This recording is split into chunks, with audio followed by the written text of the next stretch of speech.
ఎక్కడి నుంచి ఏ ఊరు మీది? జమ్మికుంట మండల్, చెన్నూరు కాన్స్టిట్యున్సీ. ఎట్లా ఉందా చెన్నూరు కాన్స్టిట్యున్సీలో 5 సంవత్సరాలు బాలకృష్ణ ఎమ్మెల్యేగా చేసిండు కదా, ఎట్లా మంచిగా చేసిండా? బాగా చేసినట్టు పనులు మంచిగా అయినాయా? అన్ని మంచిగా అయినాయి. ఇంకొకటి కూడా చెప్తాడు, కేసీఆర్ ప్రభుత్వం బరాబరి ఉద్యోగాలు వేయిన వాళ్ళకి కూడా సింగరేణి ఇప్పించాడు. దాంట్లో ఒకటి మెచ్చుకోవచ్చు.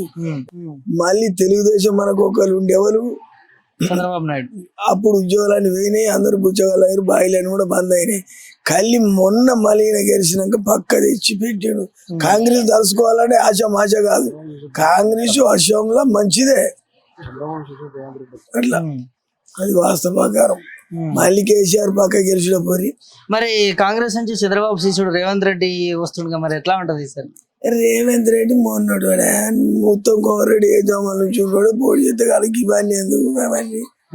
సరే, మొత్తానికి చెన్నూరులో ఎవరు గెలుస్తారు ఈసారి? మరి ఈసారికి మళ్ళీ సుమనే వస్తాడు అనుకుంటా నేను, పక్కా డిక్లేర్ గా. అంతేనా? ఎన్ని ఓట్లు పడతాయి ఈసారి? మరి ఎంత మెజారిటీ వస్తారు? ఏం కొద్ది తేడా మీద ఉంటారు, అంతే ఫైట్ ఉంటుంది అంటూ దోదారు ఉంటారు. Okay, thank you.